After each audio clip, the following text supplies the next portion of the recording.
Estaba orando y le dijo a Dios: Padre, si es posible que pase de mí esta copa, que pase.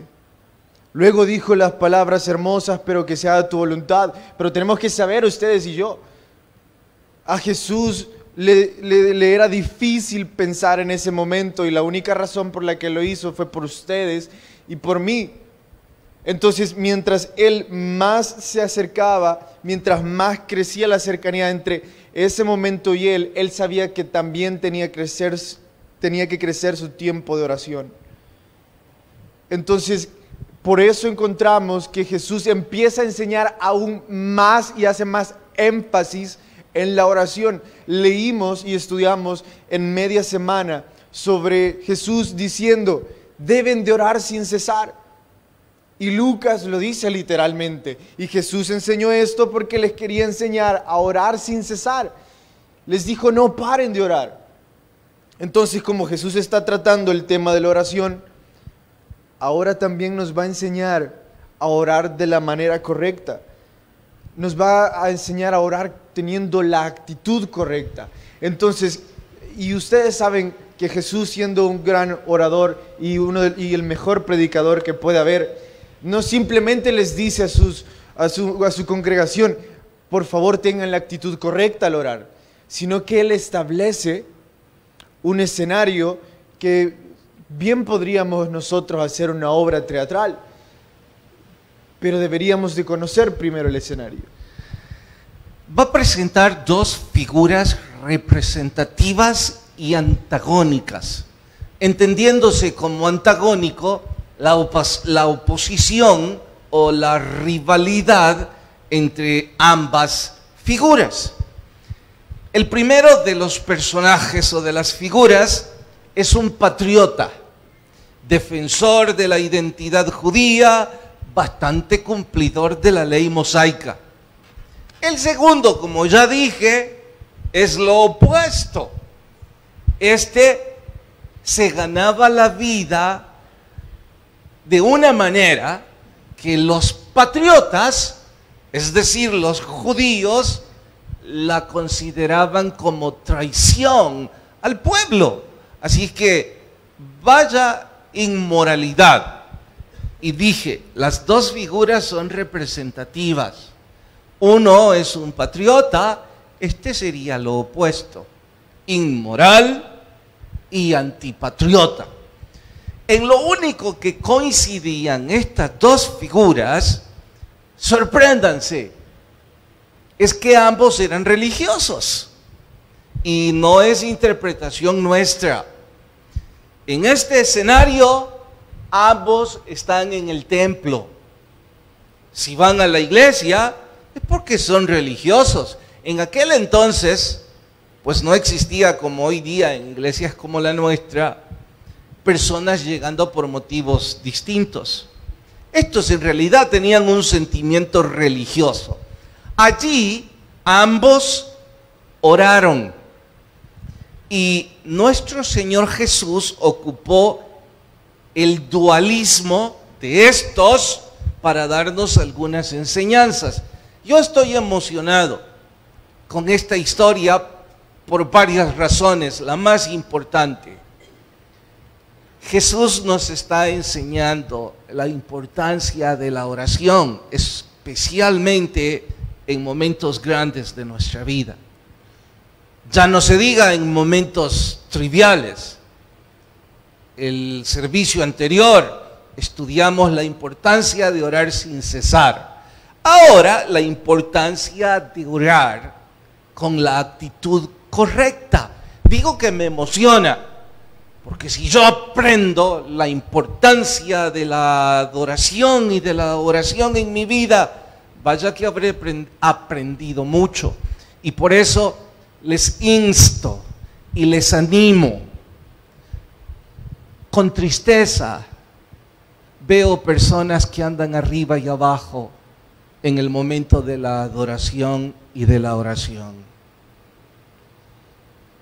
Creo que lo único que me hace falta es bajarme del púlpito y decirle uno por uno a los que andan arriba y abajo. Y los únicos que deberían estar son los levitas con su chaleco. Los demás, los acomodadores, claro está, en el momento de la alabanza. Pero los demás, ¿por qué pierden así su tiempo?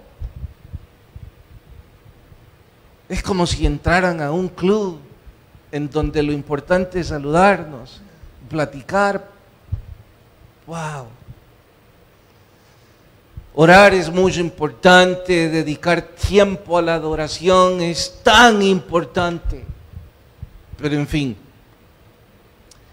yo estoy convencido que, les dije que por varias razones me emocionaba. La primera es porque me enseña la importancia de la oración en mi vida diaria. La segunda, aunque hay más, solo diré dos. Creo que estas dos figuras también son representativas a los asistentes a nuestra iglesia.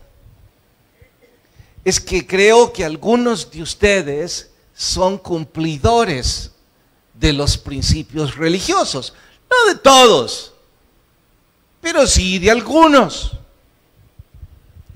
Y creo que otros practican los pecados que la sociedad reprocha. Ambas posturas antagónicas, ambas posturas representativas. Y la pregunta sería para el resto de nuestro estudio: si estas figuras representan a todo el universo de nuestra congregación, ¿en cuál de estos grupos se identifica usted? ¿Está dentro de los cumplidores de algunos principios religiosos o dentro de los que se identifican con este antipatriota? Bueno, usted júzguese a sí mismo, usted concluya qué debe hacer en nuestro sermón de hoy titulado Para presumidos. Vayan con nosotros a Lucas capítulo 18 en nuestro estudio titulado Para presumidos. Y cuando están en el capítulo 18, vayan al verso 9. Y si nos ponemos de pie para un poco de más reverencia a la Biblia.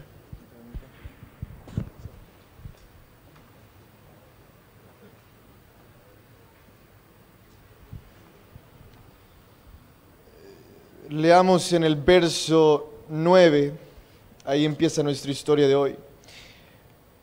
A unos que confiaban en sí mismos como justos y menospreciaban a los otros, dijo también esta parábola. 2 hombres subieron al templo a orar. Uno era fariseo y el otro un publicano. El fariseo, puesto en pie, oraba consigo mismo de esta manera: Dios, te doy gracias porque no soy como los otros hombres, ladrones, injustos, adúlteros, ni aún como este publicano. Ayuno 2 veces a la semana, doy diezmos de todo lo que gano. Mas el publicano, estando lejos, no quería ni aún alzar los ojos al cielo, sino que golpeaba el pecho diciendo: Dios, se propició a mí, pecador. Os digo que éste descendió a su casa justificado antes que el otro, porque cualquiera que se enaltece será humillado, y el que se humilla será enaltecido. Mi Dios, te pedimos que nosotros podamos venir ante ti y podamos ser como ese publicano, que antes de poder jactarnos de algo en nuestra vida o antes de querer presumir algo, nosotros golpeemos nuestro pecho y recordemos que somos pecadores y que es por tu sangre que nosotros ya no lo somos. En tu nombre hemos orado. Amén. Antes que se sienten, quiero rogarles me hagan un favor. Dijimos ya que estos grupos son representativos. Así que todos estábamos en uno de esos grupos. Por si no quedó claro, los patriotas y los antipatriotas. Quise llamarles así porque si les llamaba los fariseos y los publicanos, ustedes se iban a prejuiciar. Ahora que ya leyeron la parábola y que ya los identificaron mejor, tienen que identificarse con cualesquiera de los dos grupos. No vaya a salir usted diciendo, yo no estoy en ninguno de esos, porque entonces usted resulta que es un ángel. Caído, pero ángel al fin. Así es que, por favor, pueden sentarse nada más los que se consideran como los patriotas, cumplidores de algunos principios religiosos. ¿Pueden, por favor, sentarse? ¿Ok? Algunos. Ahora, ¿todos ustedes se consideran como los publicanos entonces? ¿Sí? Levanten la mano todos los publicanos. Describí de nuevo a los publicanos según la Biblia, por favor. Ladrones, injustos, adúlteros, ni aún como este publicano. ¿Se sienten cómodos con eso? Voy a volver a preguntarles entonces. ¿Levantan la mano todos los publicanos? Ladrones, injustos y adúlteros. Bueno, siéntense. No sé cómo decirles porque es muy grosero así.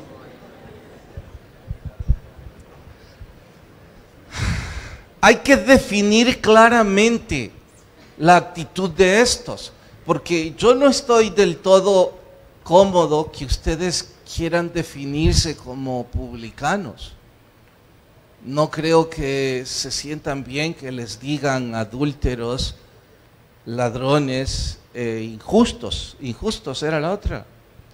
Bueno, veámoslo así. El primero entró al templo hasta situarse en una posición privilegiada. En aquel entonces, las primeras filas eran para la gente importante.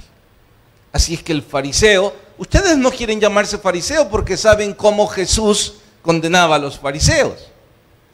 Pero la verdad es que se identifican varios de ustedes más con el fariseo. En fin, la oración de este fue de acción de gracias. Su argumento, en gratitud por ser un buen cumplidor, se sentía orgulloso de sí mismo, ya que no era como los ladrones, los adúlteros y los injustos. En su oración había autocomplacencia y autoconfianza. En resumen, un verdadero presumido. Y si yo estoy exagerando, pues no me hagan caso, pero desde donde yo lo veo, no son pocos o no somos pocos en las iglesias evangélicas que presumimos una actitud religiosa superior a los demás. Por eso el título de nuestro estudio es para presumidos. Y entiéndase presumido como la persona que se jacta de ser algo que en realidad no es. En contraste, la antagonía, el publicano, se quedó lejos, ni siquiera tuvo el valor de entrar, estaba tras la puerta. No por irrespeto, no por los que aquí en medio de los cultos están yendo arriba y abajo en lugar de sentarse y adorar al Señor. No, no. Este se quedó atrás por vergüenza, por arrepentimiento, por autodescalificación. La oración de este, en contraste, no era de acción de gracias, era de súplica. Y sus peticiones iban alrededor de dos argumentos. Primero, dolor por su pecado.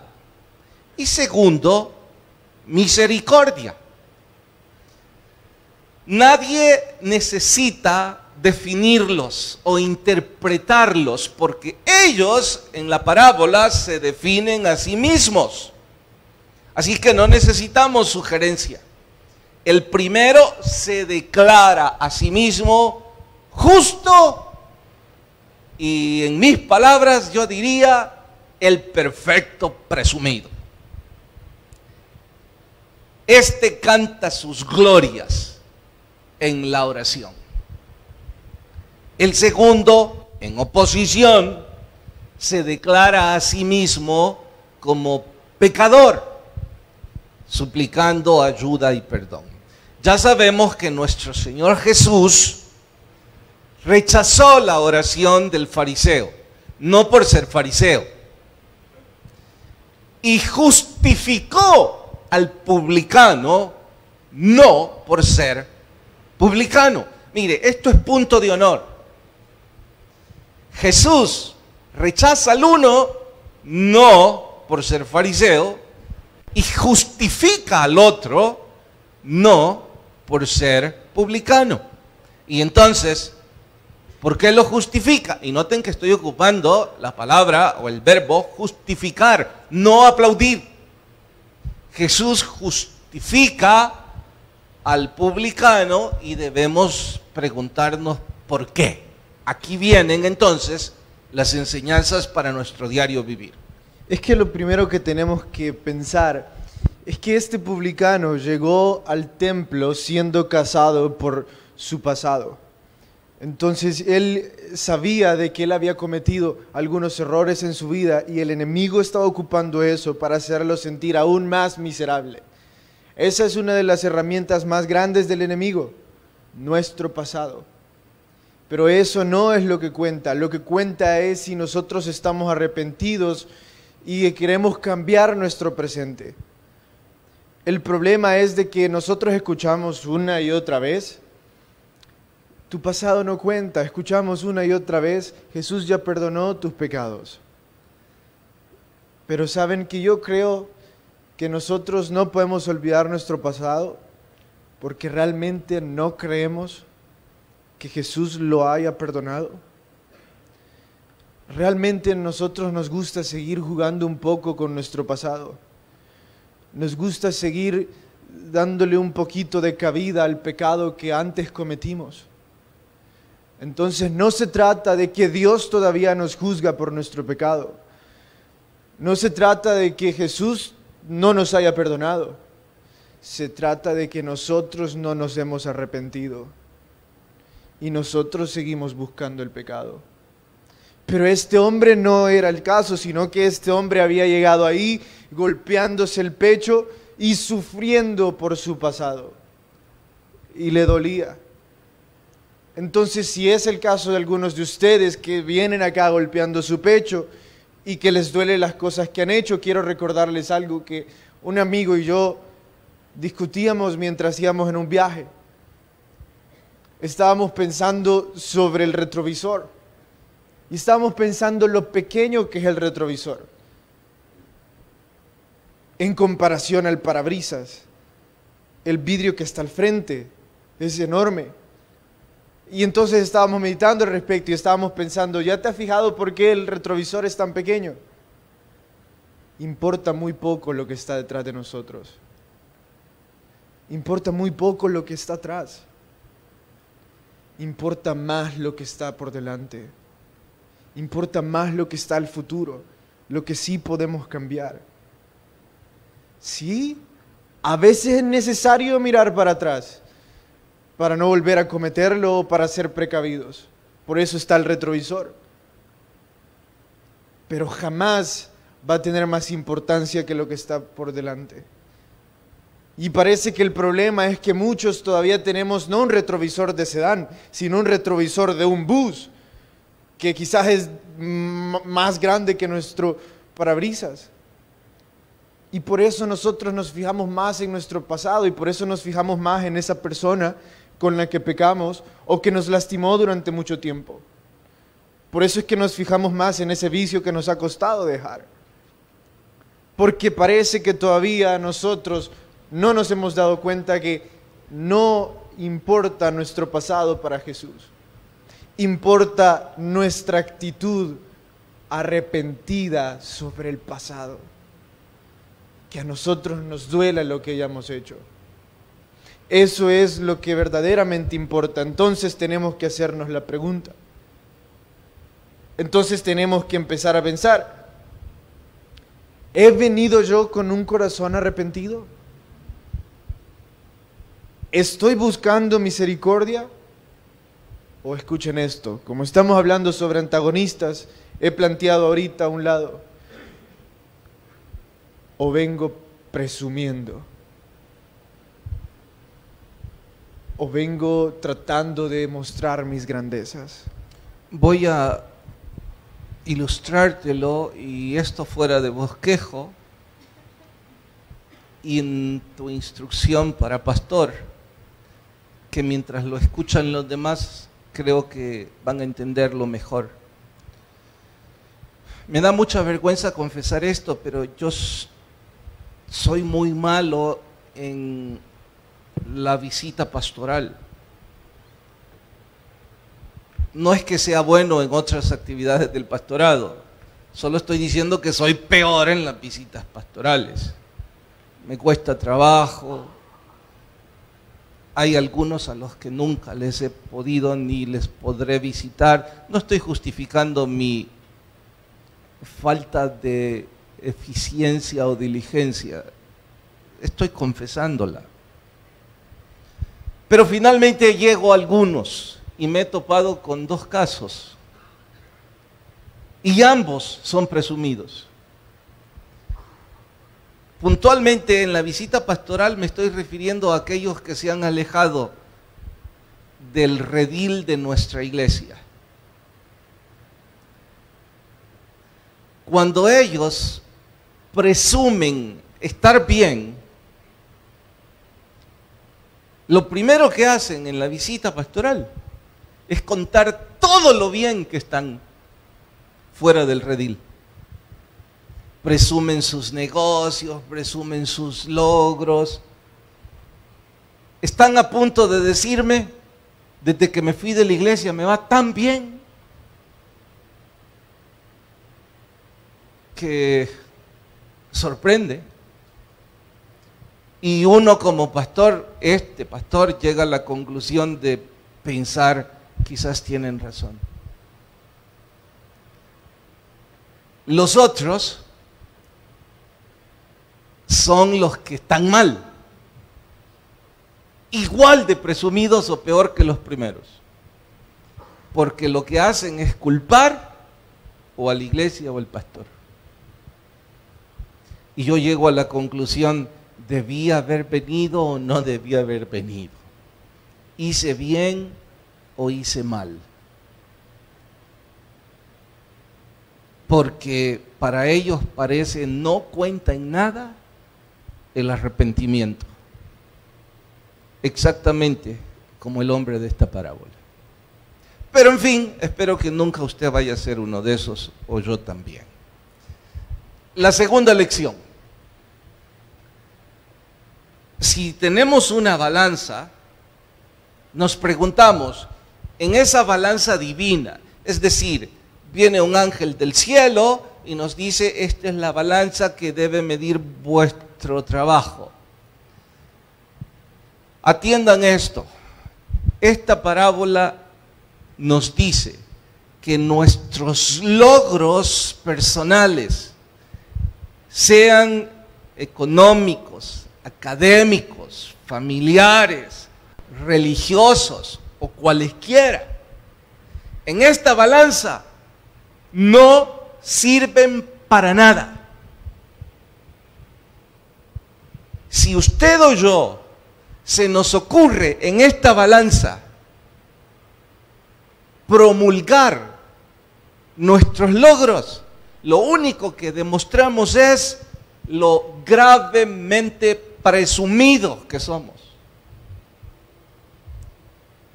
Déjenme citar ejemplos para que no parezca muy teórico el asunto.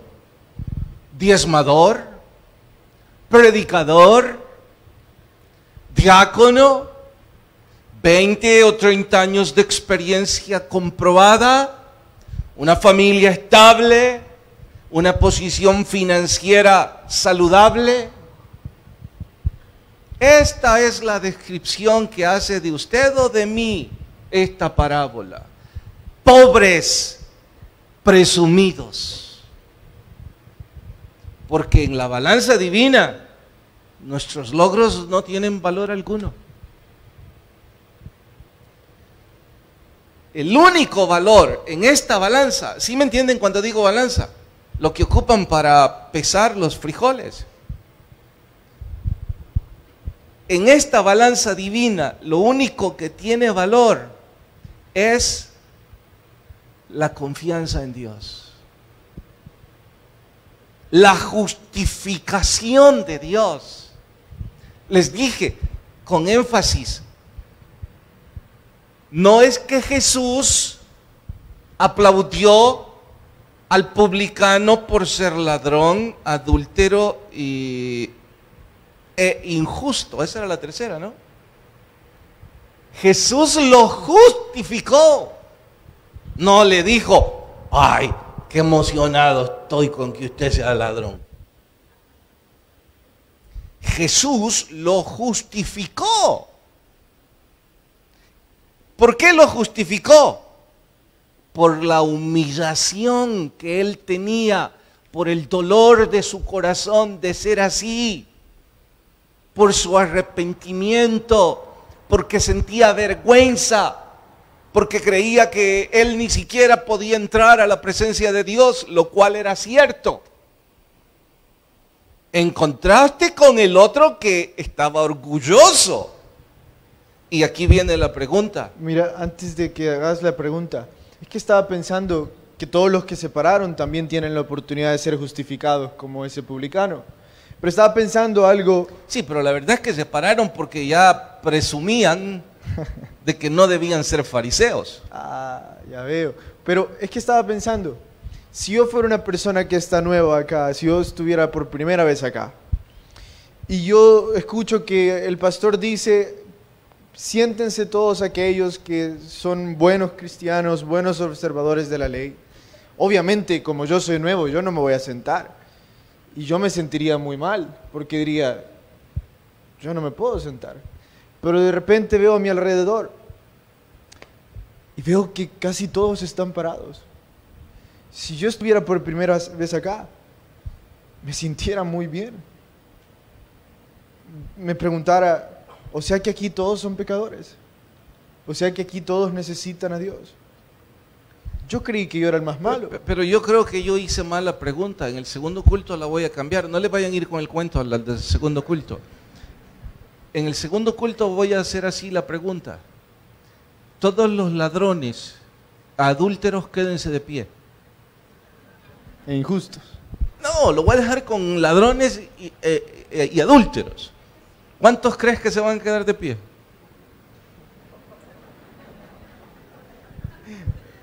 ¿Ya escuchaste cuántos? ¿Se da cuenta? No van a querer parecer ladrones y adúlteros. Vamos a querer entonces, no, mejor me voy para el otro grupo. Bueno, ¿y cuál es el otro grupo? Fariseos. Notan entonces que nuestro antecedente nos condena. Y esta es la pregunta que iba a hacer. ¿De qué podemos jactarnos delante de un Dios santo? Yo sé. Podemos jactarnos de nuestros estudios teológicos. No, delante de un Dios santo. Sí, pues sí, en nuestro servicio. No nos sirve. Él dice que son trapos de inmundicia.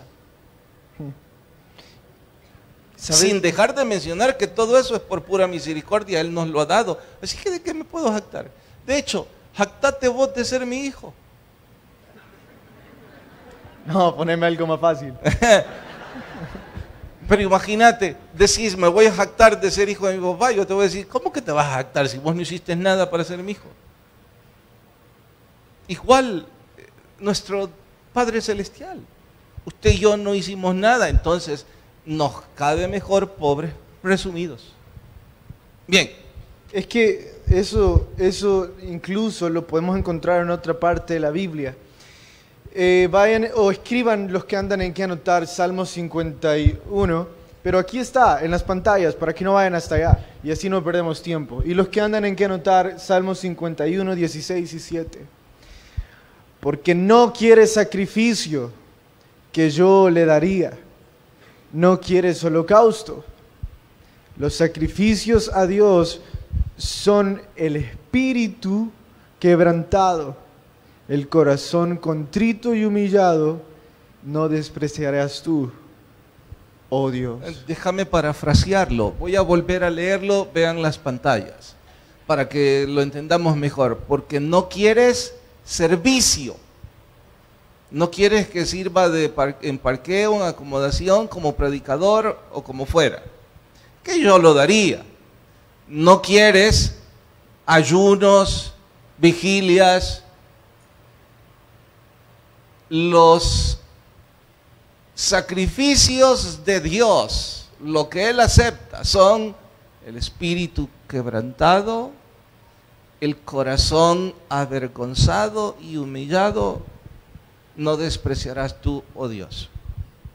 Creo que ustedes pudieron notar que casi decía ahí que Dios no quiere que le sirvamos, pero cuidado, eso no es lo que dice ahí. No está diciendo que Dios no quiere que le sirvamos. Lo que ahí está diciendo es que de nada nos sirve servirle a Dios con un corazón presumido, con un corazón lleno de orgullo.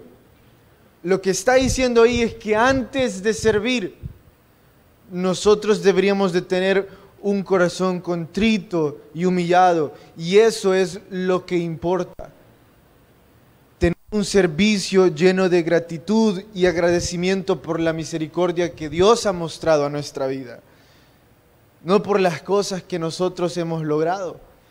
Entonces, si ustedes aún no están sirviendo y ustedes no sirven porque no se sienten calificados o porque son muy pecadores, según este verso, ustedes tienen toda la oportunidad para entrar, porque lo único que necesitan para servir es un corazón contrito y humillado. ¿Acabas de decir que todos los ladrones y adúlteros pueden servir? Sí. Y también se pueden bautizar. Y también se pueden bautizar. ¿Y por qué es que no se van a bautizar ahora? Yo sé por qué. A ver. Es porque todavía no tienen un corazón contrito y humillado. Oh, wow. ¿Lo entendimos? ¿Y por qué es que no sirven algunos? Por eso, porque ellos todavía siguen viendo mucho el retrovisor. Porque no tienen un corazón contrito y humillado. Y es que... Entonces, ¿cómo son? Son igual, y va a parecer gracioso porque ustedes se creen pecadores porque no hacen nada, pero están exactamente en la misma situación que el fariseo. Y entonces, según este estudio, ¿cómo son? Fariseos. No. Antipatriotas. No. Ya se me acabaron. No. Ayudémosle. ¿Cómo son? No, hombre, déjenlo de ladrón, siguen con eso. Son pobres presumidos. Triste, ¿verdad? Pero es que imagínate lo gracioso es de que ellos no se sienten presumidos, porque realmente no se sienten religiosos. Apenas si andan una Biblia, apenas y vienen a los cultos. Pero quiero mostrarles que sí son presumidos y que sí son religiosos.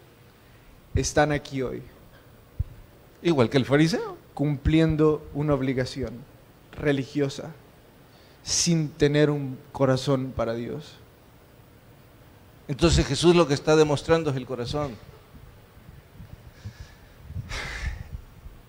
El Evangelio de Jesucristo no puede germinar en un terreno que está lleno de cardos y espinas de vanagloria personal. Oigan, todos los que creen tener méritos, experiencia, títulos, logros en el Evangelio, en el reino de Jesucristo, esos logros pueden ser espinas que ahogan lo que la semilla del Evangelio podría provocar en nuestras vidas. para que el evangelio de Jesús germine, crezca y se reproduzca, necesita el corazón de un niño con inocencia, un niño con un corazón puro, que no se siente mejor que ningún niño. Los niños no se discriminan a sí mismos. Los niños no se juzgan a sí mismos. Los niños se sienten iguales, no menosprecian a otros, a no ser por la influencia de los adultos, de los presumidos. El reino de Jesús no acepta a los que se inflan como globos y que quieren aparecer en un lugar visible. Sabemos que los globos en realidad están vacíos por dentro, igual que nosotros los presumidos. Vean el versículo 15. Está dando esto inmediatamente después de la parábola. Traían a él los niños para que los tocase. Los discípulos los reprendieron.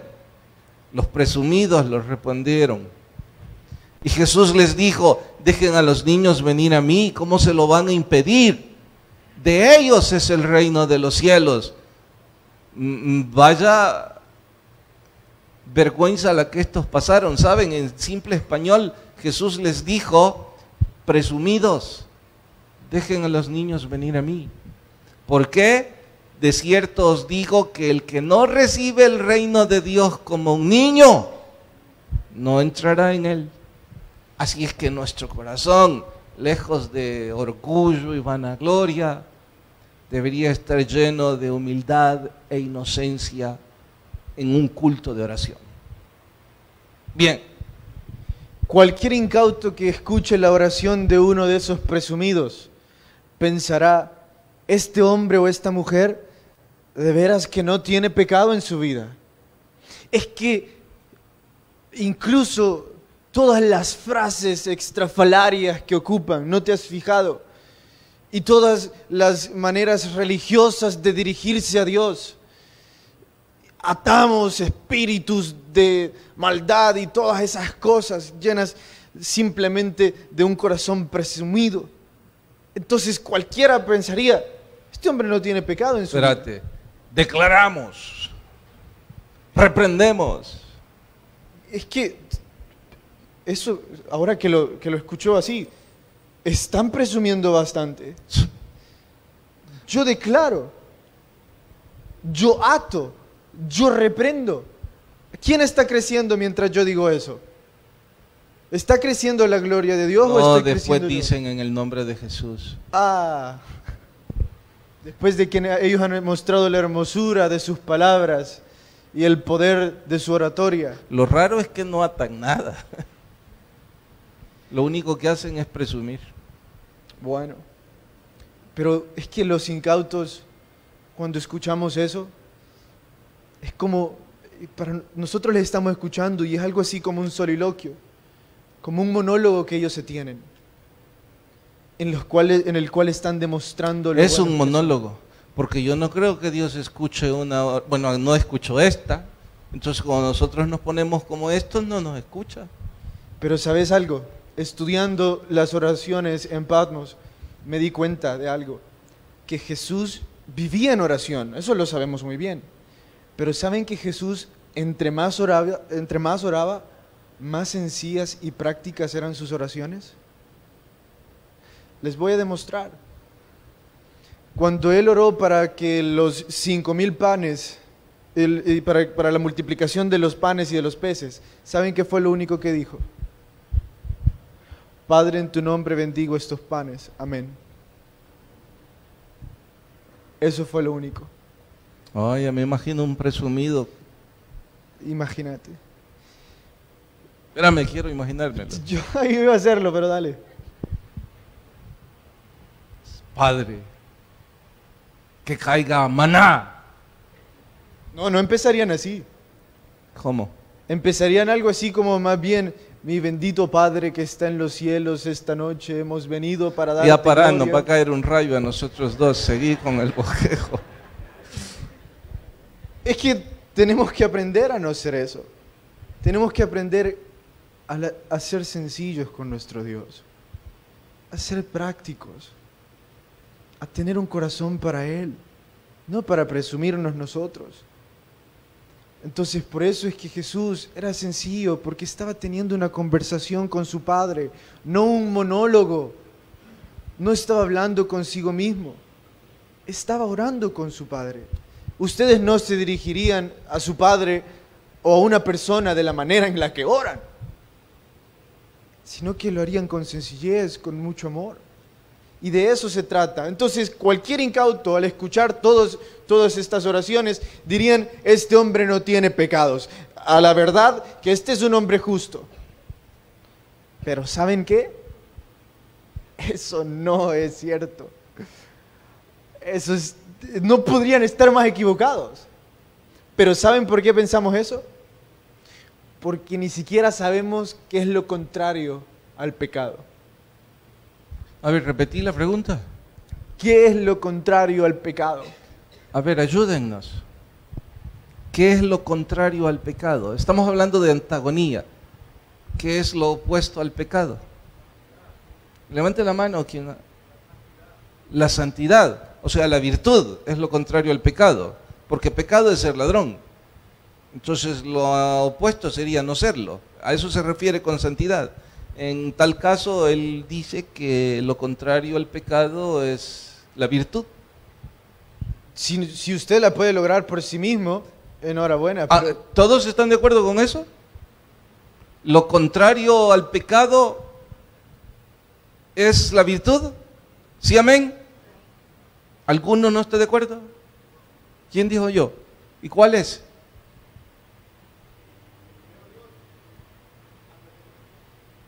Primero Dios. No, solo lo contrario al pecado.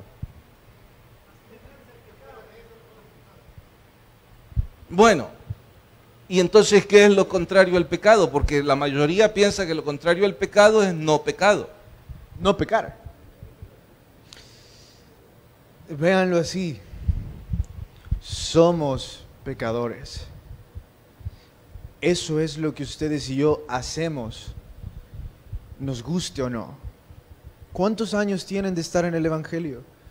Y siguen pecando. Entonces lo contrario al pecado no es la santidad. Porque lo vamos a seguir haciendo. Entonces, ¿qué es? Es el Evangelio puro. Creer en Jesucristo y tener fe en Él. Eso resume que lo contrario al pecado es la fe en Jesucristo. Punto. No es lo que usted y yo podamos hacer. Es en quién nosotros creemos que es lo contrario al pecado. Los cristianos deberíamos de llamarnos pecadores arrepentidos, que tenemos el honor de llevar el Evangelio a otros, viéndoles como iguales, porque nosotros también somos como ellos, enseñándoles el camino al arrepentimiento. Si es cierto que somos salvos por la gracia de Jesús y no por nuestros méritos. No estamos aquí nosotros ni ustedes para juzgar a otros, sino simplemente para predicar la salvación. Decirle a otro, estás a un paso de arrepentimiento de cambiar tu vida. Pienso que aquellos que están por primera vez, si se sintieran recibidos por nosotros en lugar de juzgados, les sería más fácil buscar a Jesús. Pero como entran a iglesias como la nuestra, llenas de presumidos, empezando por los que predican, les cuesta más trabajo, porque no pueden ver la gracia de Dios. Porque algunos lo que hacemos es promulgar méritos personales en lugar de la gracia de Jesús. Qué necedad venir a una oración con esa actitud. Pero creo que lo que mejor ilustra y resume lo que hemos querido enseñar es la anécdota de aquel cargador de agua en la India. Dice que cada día tenía que llevar y cargar sobre sus hombros 2 vasijas de tamaño promedio. Una estaba perfecta, casi como nueva. La otra, un tanto vieja, desgastada y con algunas grietas. Desde luego, como ustedes deben suponerlo, la vasija perfecta se enorgullecía, no solo de cómo lucía, sino también de cómo hacía su trabajo, porque la distancia que ocupaban no era importante en comparación a que cuando llegaba a su destino estaba llena de agua. Cumplía el propósito para el que fue diseñada y de paso lucía muy bien. De forma antagónica o contrastante, la otra estaba tan avergonzada y llena de culpa que no soportó más. Y le dijo a ese sirviente: ya basta. Yo aprecio que querrás aún usarme, pero cada día que llegamos a nuestro destino, me doy cuenta que